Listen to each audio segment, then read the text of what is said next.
Olá, vamos continuar a leitura aqui do capítulo 2. Estamos já terminando. Vamos já para o capítulo 3. Então, completando. Eu não esperava que a cliente voltasse depois desta sessão.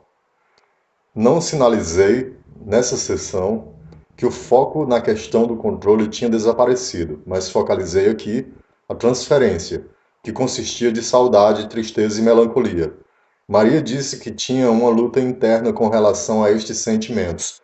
Perguntei-lhe sobre o que tinha sido mais importante para ela nessa sessão e ela respondeu: a coisa mais importante é que pude ver a minha tristeza através da música.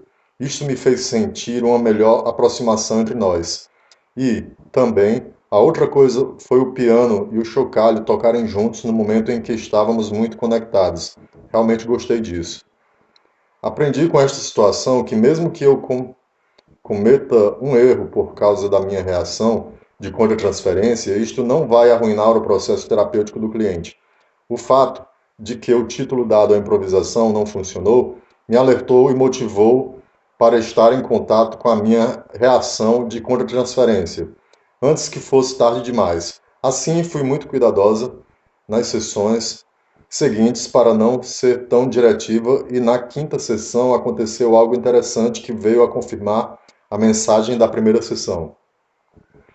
Maria começa por expressar que ela necessita utilizar a maior parte do tempo para falar. Eu respeito e ouço a música que está escondida atrás das palavras. Quando faltam 15 minutos de sessão, Maria aparece cansada e diz: eu quero ouvir a sua música. Quero ouvir.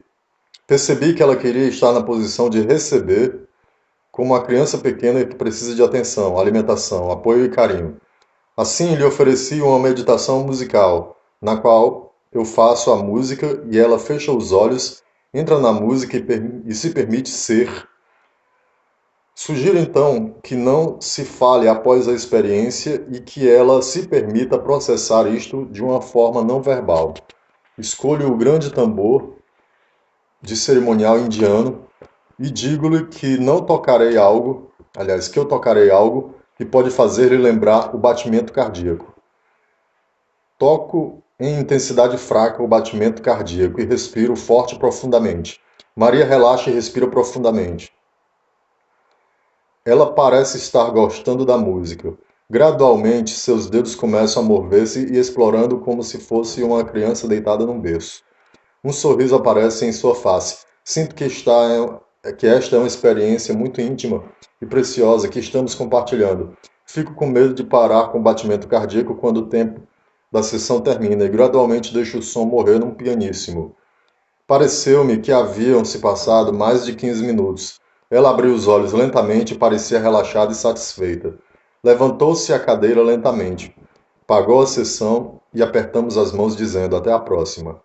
A sexta sessão começa com Maria dizendo ansiosamente que ela realmente precisa falar sobre a experiência da sessão anterior. De fato, me senti muito confortável e relaxada, especialmente quando você começou a tocar o tambor. Você disse que eu faria o batimento cardíaco. Isto me fez recordar algo. Imaginei que estava no útero da minha mãe.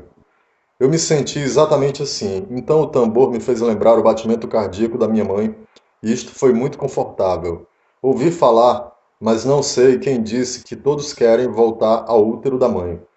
Isto é uma espécie de teoria com a qual eu concordo. Gostaria de voltar às origens.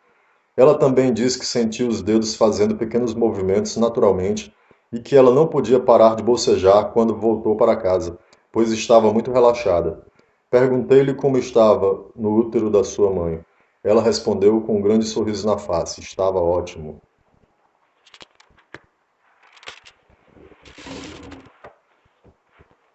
As palavras seguintes, ditas por Maria, com uma certa qualidade sagrada, após uma longa pausa, ainda ressoam em meus ouvidos. Elas parecem ser uma expressão essencial e poética de algumas das funções da musicoterapia. Agora tenho a ideia do que é musicoterapia. Isto não é um processo de aprendizagem. Acho que todas as pessoas precisam de um espaço para mostrar e expressar como elas sentem suas emoções. Mas, em sociedade, é muito difícil se mostrar as emoções por causa da moralidade ou algo assim. Embora eu seja normal e saudável, preciso de um espaço para me expressar o que está dentro de mim. Nunca tive uma expressão que possibilitasse que eu liberasse os meus sentimentos. Este, sempre guardo meus sentimentos dentro de mim e acho que isto não é bom. Sei que algumas vezes isto me enlouquece, quero dizer, me estressa e também em alguns momentos é expressado de outras formas, em outras direções. Assim, necessito liberar esse estresse. É por isto que preciso destas sessões, mas é muito difícil estar lá e aqui. Como estou, preciso expressar meus sentimentos como sinto, porque sempre, ao contrário disto, o pensamento vem antes do sentimento, e qualquer lugar na escola é difícil me mostrar como sou. A transferência consistiu em sentir saudade, tristeza e melancolia.